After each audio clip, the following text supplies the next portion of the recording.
ఒక గ్రామంలో ఒక సాలి ఉండేవాడు. అతను రకరకాల బట్టలు నేయడంలో మంచి నిపుణుడు.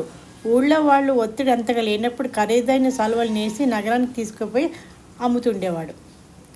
ఒకసారి సాలే ఒక అమూల్యమైన శాలువా నేసి దాన్ని ఒక సంచిలో పెట్టుకొని రాజధాని నగరానికి బయలుదేరాడు.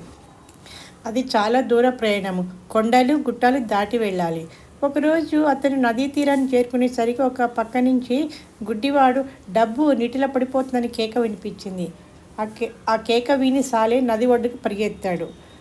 అక్కడ ఎవరు లేరు. కానీ నది ఒడ్డున పెళ్ళ వరద నీటికి విరిగి పడిపోతూ ఉండటము, ఆ పెళ్ళలో ఒక పాతకాలపు చెంబు ఉండడము చూశాడు. సాలే ఆ చెంబును పడిపోకముందే అందుకున్నాడు.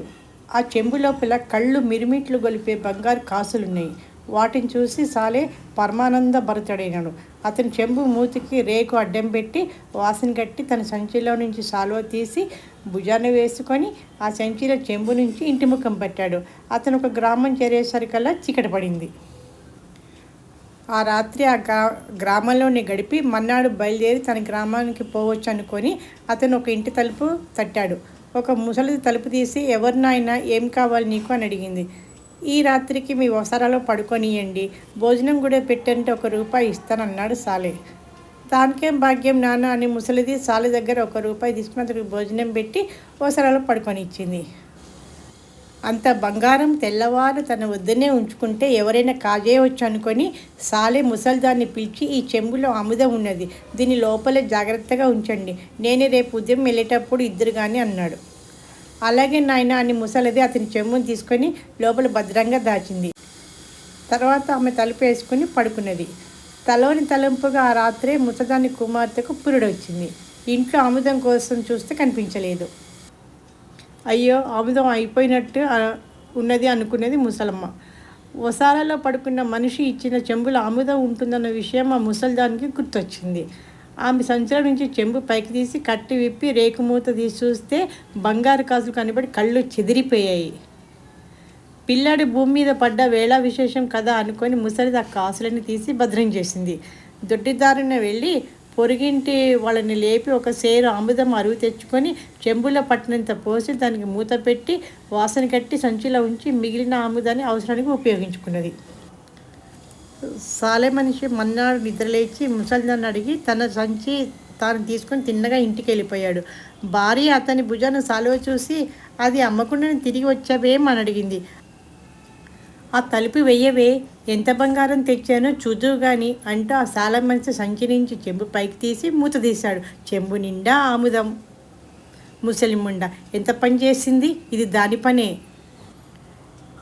అది తప్ప ఇంకెవ్వరూ చెంబుని తాకలేదు అంటూ అతను భార్యకు జరిగిందంత చెప్పి, నేను ఇప్పుడే వెళ్ళి ఆ ముసల్దాన్ని అంతు తేల్చుకొస్తానని తాను క్రితం రాత్రి మజిలీ చేసిన గ్రామానికి బయలుదేరాడు. ముసలిది సాలివాడిని చూసి, ఏమైనా మళ్ళీ వచ్చావు, ఏమని మర్చిపోయావా ఏమిటి, లేక ఈ రాత్రికి ఇక్కడే పడుకుంటావా అన్నది. నా దగ్గర ఇంకో బంగారు కాసులు కూడా ఉన్నదని ఆశపడుతున్నావు అన్నాడు సాలే కసిగా. బంగారు కాసులు ఏమిటి నాయనా అన్నది ముసలిది అమాయకంగా. అవును పాపం, నీకేమీ తెలియదు, నా చెంబుల కాసులన్నీ కాజేసి అందులో ఆముదం పోసిందని నువ్వు కాదు అన్నాడు సాలే. ఆ చెంబులో ఆముదం ఉందని నువ్వన్నమాటేగా, ఇప్పుడు అందులో కాసులున్నాయని నాకు దొంగతనం అంటగడుతున్నావా, కాస్త మాటలు జాగ్రత్తగా రాని అని ముసలిది గొంతెత్తింది. చుట్టుపక్కల వాళ్ళు పోగయ్యారు. అందరూ ముసలిదాన్నే సమర్థించారు. వాళ్ళలో కొందరు, నీకు చెంబు నిండా కాసులు ఎక్కడివి, చెంబులో కాసులు పెట్టి ఆముదమ్మని ఎందుకన్నావు, నీ వాళ్ళకని చూస్తే దొంగలాగున్నావే అని దబాయించారు. తనకి ఎలాంటి సాక్ష్యం లేని చోట న్యాయం జరగదని సాలే అనుకుంటుండగా ఒక స్త్రీ అతనితో, చూడు నాయన, అసలే గుడ్డిమనుడు పుట్టాడని ఏడుస్తున్న ముండా మీరు దొంగతనం కూడా ఎందుకు పెడతావు అన్నది. సాలే నిర్ఘాంతపోయాడు.